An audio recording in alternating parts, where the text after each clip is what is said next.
Now straight to our Africa Business Update. Our dependable Rotus Adiri is joining us. Good morning, Rotus. Good morning, Tundu. Good morning, Doctor. Good morning, Rufai. Let's quickly jump into this. The Central Bank of Nigeria has engaged a fintech company, Bits Incorporated, as its technical partner on the E-Naira, the digital currency. Essentially, as Governor of the Central Bank, Gordon Emefiele, said, this is going to assist in improving remittance inflows into Nigeria. It's going to assist in social interventions by digitizing the process. It's going to hopefully improve financial inclusion. We had on the Global Business Report yesterday Dr. Hassan Mahmood, who is the director of the Monetary Policy Department at the Central Bank. So he talked extensively about onboarding or switching companies, onboarding of financial institutions. So we're all set for October 1st in order to get that off the ground.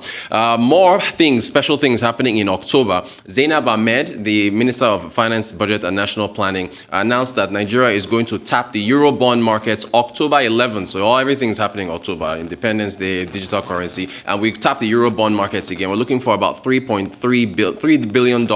There's a road show that's going to start in New York and also in Lagos. The Parliament approved about $6.2 billion to be borrowed in order to not only to support the budget. So she said $3 billion is going to be coming from the Eurobonds, another $3 billion from the multilateral and bilateral organizations. Now, this actually created a meme. Leadership newspaper actually had this meme where they said if you account for the borrowing for this year, 2021, and also in the medium-term expenditure framework for 2022, you get about 43 trillion naira. And here's a meme. Take a listen to this short meme that they put together, which was a bit funny, but it has alarming insinuations.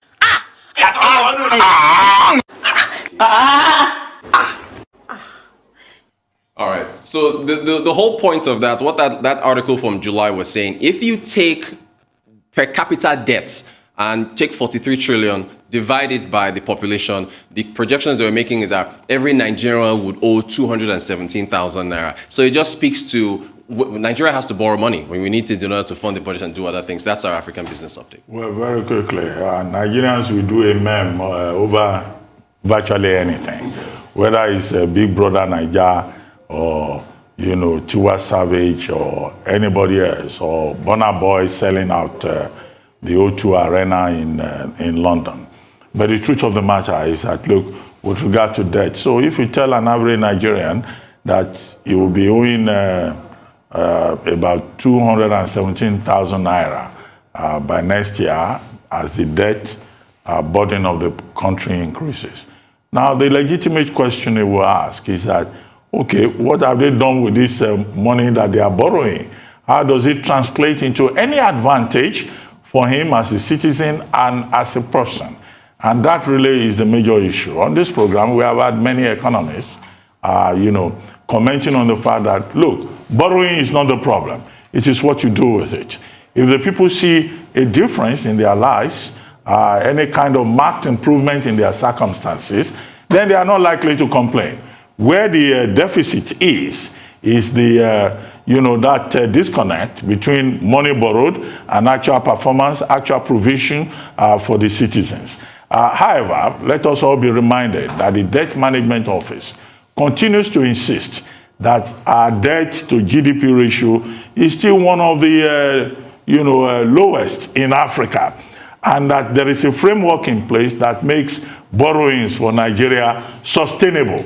Now, if, that is true, if indeed the debt burden is sustainable, well, where is the evidence in terms of performance? I mean, one person who makes that point consistently and who is regular on this program is former governor of Anambra State, Peter Obi. He says he's not opposed to borrowing, but what have you done with it? Former CBN governor, Sanusi Lamido Sanusi, has also made a point that, okay, we keep borrowing, but we have not moved a step further in 40 years. So that, I think, is the challenge for the average Nigerian, and I think that it's not something that government can dismiss with economistic, if I may use that phrase, arguments that, oh, we can even borrow more. Okay, if you borrow, let's see the evidence in terms of output and development and growth. I mean, so for me, the problem is this. Yeah, you borrow, but you can't account for what you've done with the money. There's a story in this morning that's talking about the fact that over 1,000 MDGs have not audited their account in a while. So there's no accountability in the system. And secondly, we keep making this argument of debt to GDP ratio. Yeah, it might be low, but let's also look at the debt to service ratio. The debt to service ratio is hurting us so much. The debt service to revenue. The problem is most economies that borrow big time, they always have a foreign exchange mechanism to get it back in. So they are export-driven economy. When you check all the parameters of Nigeria economy, they are not competitive. So we're not earning enough foreign exchange. And that's the problem. And that's why you see that, yeah, the argument can be made of Japan that they've got a debt to GDP ratio of about 100%. But you are seeing what Japan is exporting. They're making a lot of foreign revenue into their country, and the debt is sustainable. But here it's not the case. So when we make that argument that debt to GDP ratio is low, it's a flawed argument, honestly. I think it is. And I think that meme was highly effective. I mean, it's funny. I don't know why we always have our mouths agape. We're very theatrical in this part of the world. But it does make its point. And I recall, yet again, an advert that I saw with a brand new baby in the UK, that the baby has his father's eyes, his mother's hair, and Gordon Brown's debt. And this is what's been done to our future generations. All right. Okay, thank you very much, Rotus Odiri. We'll take a short break now.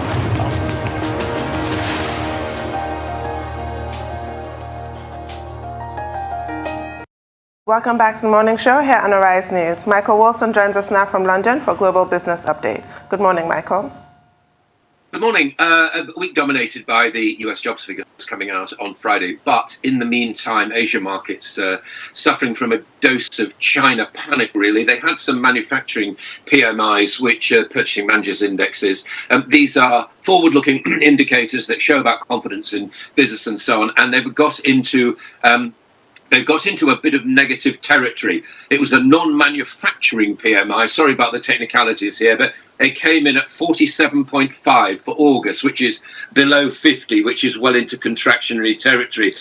Lockdowns and clampdowns are hurting China right now. COVID, lockdowns in various cities, but it's pretty likely as well. That's what analysts in Europe are saying, that it's likely that the ongoing government clampdowns in multiple sectors, including student tuition and technology, are impacting that and getting in the way of the broader confidence, consumer confidence, of fears of wider interventions arise. And we'll come on to a little bit of that in a second. Elsewhere, the picture slightly rosy. South Korea doing reasonably well this morning. So that big news yesterday, then, this has affected shares in Tencent and NetEase. They've both lost more than 3% as the Chinese have brought in regulations to stop kids gaming as much as they do. Although it has to be said, even though there was an initial drop, it's likely that it won't be long lasting for either of these companies, because under 2019 rules, children were allowed to play for 90 minutes a day for most parts of the day. And whilst gaming is a large source of income for both NetEase and Tencent, it's mainly older gaming rather than kids. So not so much the younger players that went there, but interesting to see whether or not that will have any effect. As far as the US is concerned, again, I would just stress we're really waiting for their jobs figures on Friday. Strong flows into technology stocks yesterday. S&P 500 and Nasdaq once again at record highs. A bit of a setback for the Dow, suffering a bit of Hurricane Ida woes, as you would probably imagine. I'll come on to that later as far as the oil price is concerned, but nothing has been confirmed really about the damage to oil production. I'm not talking about personal property, talking about oil production in the Gulf. We got this news yesterday that late yesterday, the EU is recommending that travellers from the US it is recommended that they don't actually go into EU countries. Again, this is a recommendation. This is not an outright ban, but it is a restriction. And I think a lot of EU countries are going to be saying, has this central office of the EC, European Commission, actually given up on the tourism for the summer of 2021 in the same way that 2020 was a completely lost year for those economies, and of which there are many in Europe which depend on tourism as well. So a recommendation, it's up to individual states to agree or to disagree. Be interesting to see who actually agrees and disagrees amongst those member states. As far as the UK is concerned, business confidence up here, jumping to a 4-year high. This is the Lloyds Bank Business Barometer. There's a lot of these things going around, actually. They're all surveys, but firms in manufacturing, services and construction all posted more optimistic views that the recovery has lasted longer than the pandemic, actually, and that's according to Mintel. Britons are spending around £38 a month on takeaways. That trend is actually growing. Spend is now £53 per person. And earlier in the month, I brought you the news about Deliveroo, actually, one of these rather well, doubled to 148 million orders in the UK, and so on. Now, oil, I promised you that. With the amount of actual damage in the Gulf as yet unspecified at the moment, the oil price is about sort of 71, 72. That data I brought you earlier on in my report from China, a PMI data sort of eased the price there. But there's a sort of sweet spot, which I've referred to in the past, which we're seeing now between $70 and $75 a barrel. And given that we do have an OPEC Plus meeting this week, it's likely that they will do very little apart from confirming their monthly addition of 400,000 barrels a day. Again, more visibility from that. I'm looking at the meeting to try to work out what they feel about world growth and so on. But given there was that V-shaped recovery in prices last week, it's pretty obvious that OPEC Plus is confident with the amount of oil at the moment. And finally, gold, well, consolidates really on just technical support. You can buy that kind of thing if you wish. It's very, very expert territory. The fact is that a weaker dollar tends to boost the appetite for gold because it's priced in dollars, and therefore it becomes slightly more cheaper when the dollar weakens. That's your global view this morning, ladies and gentlemen. Good morning. Very quickly, how far is China likely to go, which is clamp down on technology, after they clamped down on Tencent, Alibaba, and Didi? And now we are being told by the video games regulator that children can only watch video games on Fridays and Saturdays for just only 1 hour, and also during holidays for 1 hour. Previously, they were allowed 90 minutes of watching time. China thinks that video games constitute some kind of spiritual opium. How far will China go? Will China someday, are we going to wake up and China will regulate when people can eat and when they can sleep as a national policy? That's one. Secondly, in Tokyo, at the Paralympics, we had this accident with autonomous vehicles involving a judo athlete from Japan. And I know that the UK this year has been talking about introducing self-driving vehicles. Tesla is talking about autopilot. Shouldn't these vehicle makers just abandon this idea of self-driving vehicles? Because it may work in some parts of the world, in some selected occasions. It probably will not work in all parts of the world. It may be technology, promoting suicide and promoting, accidents on the roads. What are your thoughts? Right. First of all, as far as gaming is concerned, when I was little, my parents forbade me to watch television in the evenings, and they said I should get on with my homework from school. I don't know what it was like for you when you were little, but that's what it was with me. I find this good luck with imposing those sort of commands on one's children. If it's coming from the autocracy in China, I think it would probably work quite well in North Korea. I suppose it may work well in China. I think what they're worried is that they want to increase the intelligence of their children, and they feel as though gaming is not doing that. Well, gaming's certainly actually breeding a few hackers here and there, isn't it? So I'm not exactly sure what they will achieve with this. But you're absolutely right. If it's an autonomy, if it's a society which is ruled by its ruling classes, absolutely 24 hours a day, then it may well be that you're told to sleep for a certain amount of time. They had no trouble about introducing a ban on having more than one child. That, of course, has now been rescinded. So these authorities in China actually try these little tests here and there. As far as their tech clampdown is concerned, I don't know. I did suggest yesterday that it's slightly clearer for investors who are trying to judge risk in China as to where they're going to actually invest. I don't, because I'm not expert enough, but I share that personally. As far as automatic driving is concerned, AI is the thing of the future. All the major tech companies are into that. Whether or not it actually happens, I think it'll take a while, quite honestly. I'm like you, Doctor. As far as I'm concerned, hands on the steering wheel, eyes taking in everything they can. Right.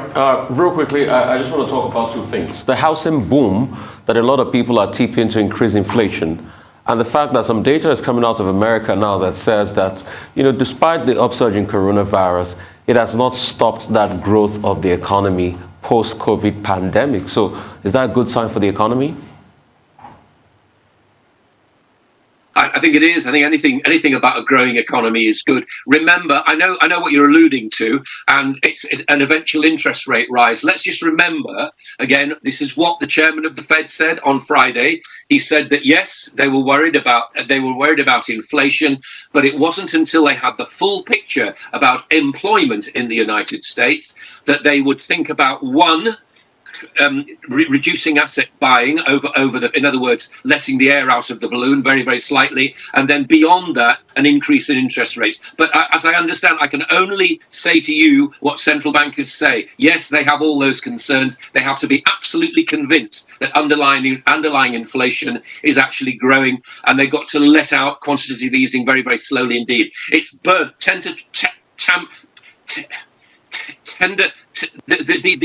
taper tantrums, that's what I'm trying to get to, in 2013 are writ large. And we heard about the warnings of developing countries going through this yesterday, and they're writ large on American central bankers' minds as well. They don't want that to happen again. If change happens, it'll happen gradually. Sure, inflation is rising. It's rising here, as we said yesterday, because of supply chain problems, and that's eventually putting prices up. But I think it's a gradual process still. I have to go with what central bankers say because I don't know more than they do. That's what the markets are taking note of at the moment. Well, thank you very much, Michael Wilson. We'll see you again tomorrow morning.